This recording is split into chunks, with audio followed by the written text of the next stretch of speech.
Bonjour à tous et bienvenue dans cette nouvelle vidéo. Louis Riguervet, secouriste bénévole à la Croix-Rouge. Dans cette vidéo, je vais vous parler d'une vidéo un peu pédagogique. Comment se passe une intervention de secours? Une intervention de secours à victime, hein, je parle pas forcément je ne vais pas parler de ce que je ne connais pas, les interventions de feu par exemple, que nous ne faisons pas, mais par contre une intervention de secours à victime.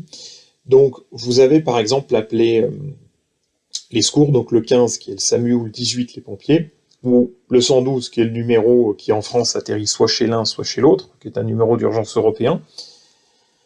Vous avez donc vous appelez le 15 ou le 18 pour signaler un malaise, un accident, une situation qui nécessite l'envoi d'un véhicule de secours où vous avez jugé qu'il y avait une urgence. L'opérateur, donc dans un premier temps, vous allez tomber sur un opérateur, donc soit un permanencier quand c'est au SAMU, soit un opérateur pompier, qui va essayer de savoir ce qui se passe. Pourquoi vous appelez? Quelle est la nature de l'accident, du malaise? Quelles sont les évolutions possibles? Quel est l'état des victimes? Où est-ce que vous vous trouvez?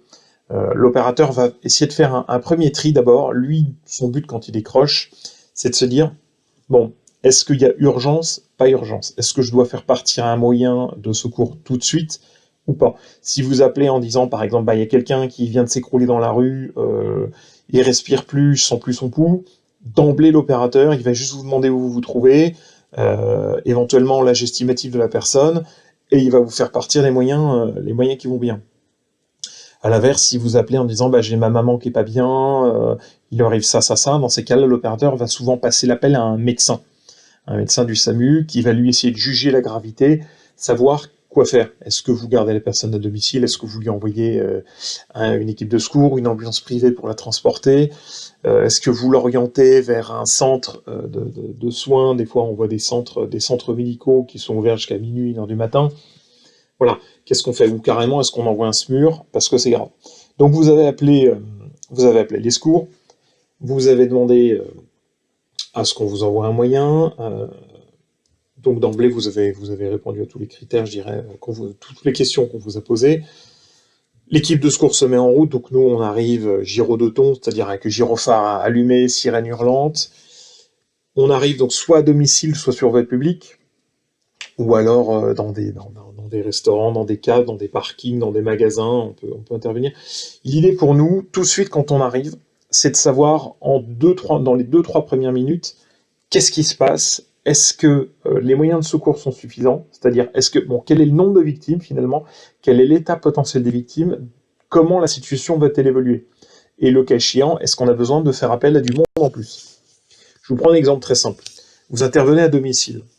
Une personne qui n'est pas très bien, une personne âgée par exemple, qui a beaucoup de pathologies, qui a fait un malaise ou qui est victime peut-être d'une douleur thoracique, d'un infarctus ou d'un AVC, enfin, qui a une pathologie médicale, vous intervenez une équipe de secours seule, constituée de 3 ou 4 personnes, vous arrivez sur place tout de suite, on évalue la gravité, on se dit bon, on est à domicile, c'est calme, l'idée c'est de savoir est-ce que c'est urgent, enfin est-ce que c'est une urgence absolue, une urgence relative, mais on est en nombre suffisant.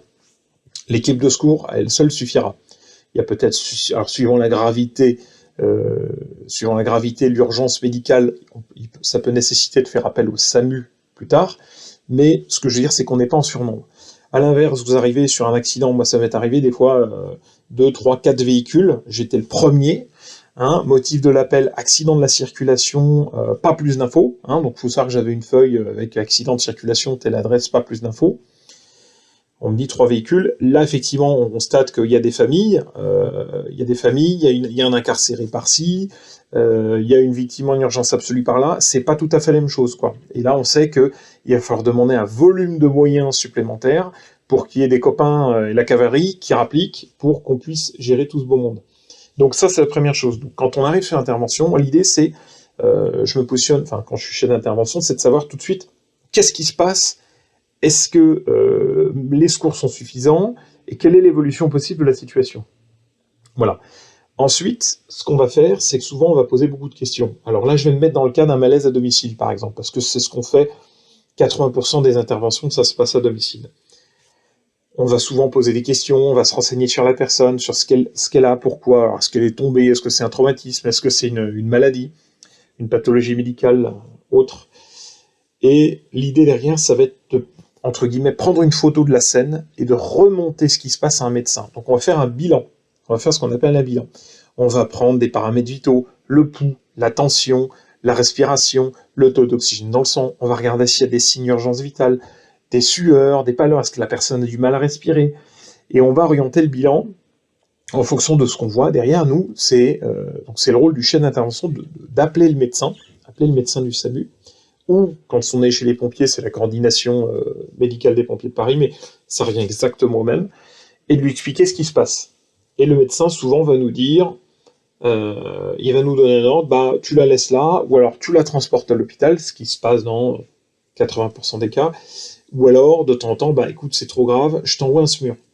Je t'envoie un SMUR pour traiter l'urgence médicale de façon médicalisée avec un médecin qui prendra la suite sur place. Donc nous voilà, comment se passe une intervention de secours on arrive, on fait une photo de la scène rapidement, ensuite on fait un bilan, on remonte le bilan au médecin, et en fonction de ce qu'on a remonté au médecin, soit il y a un SMUR qui vient, soit on prend la personne et on l'emmène nous-mêmes à l'hôpital, soit on la laisse sur place, avec ou sans visite d'un médecin. Donc ça, c'est grosso modo, voilà comment vont se passer les interventions. Certains, des fois, peuvent penser que c'est long, et oui, ça va être un petit peu long, des fois, enfin, les interventions à domicile, enfin, la plupart du temps, elles vont durer entre 30 minutes et 1 heure et quart, 1 heure et demie. Il faut savoir que j'ai ressorti les statistiques des pompiers de Paris. La durée moyenne d'une intervention pour secours à victime, c'est 87 minutes. Alors ça, c'est les chiffres de 2019. Vous tapez pompierdparis.fr, durée d'une intervention secours à victime, vous tombez, il y a les chiffres sur le site.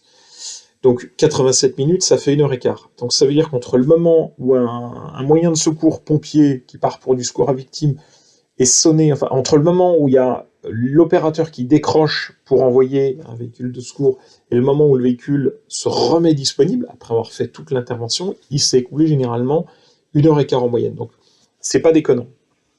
Entre le moment, voilà, je vous dis, le temps de traiter l'appel, d'arriver sur place, de faire le bilan, de descendre la personne au camion, de la transporter aux urgences, de faire les transmissions aux urgences, ensuite de quitter les urgences et de se remettre disponible, c'est pas déconnant. Donc certains peuvent penser que c'est long. Il y a d'autres pays qui s'y prennent différemment. Par exemple, les États-Unis, ils font du catch and go. Eux, ils arrivent sur intervention, hop, ils mettent sur le brancard, dans le camion, ils ferment les portes à l'hôpital. C'est deux façons de fonctionner. Nous, en France, on essaie de stabiliser le patient au maximum avant le transport, et ensuite on transporte. Après, il y a des interventions qui se passent beaucoup plus rapidement. Moi, il m'est arrivé d'intervenir sur des accidents vasculaires cérébraux, des AVC, et une neurologue m'avait expliqué que si on intervenait en, je sais plus si c'était 1 heure ou 1 heure et demie, on avait 90% de chances de sauver le patient. Et donc, moi, c'est des choses, par exemple, que j'ai enregistrées. Quand j'interviens sur un accident comme ça, un accident un AVC, eh ben, j'essaie d'aller le plus vite possible, de passer un bilan très rapidement, hein, c'est-à-dire de rester 10-15 minutes sur place pour qu'on puisse maximiser les chances de récupération du patient derrière. Voilà. Bon, c'était une vidéo un petit peu pédagogique. J'espère qu'elle vous aura plu. N'hésitez pas, hein, si vous voulez en savoir plus, mettez des commentaires en dessous, je les laisse activer. Voilà. L'idée, c'est que vous sachiez un peu comment ça se passe dans les équipes de secours, et pourquoi on fait ça, pourquoi on pose tant de questions, et pourquoi des fois ça peut paraître un petit peu long. Voilà, je vous remercie à tous d'avoir suivi cette vidéo jusqu'au bout, et je vous dis à très vite dans une prochaine vidéo. Au revoir.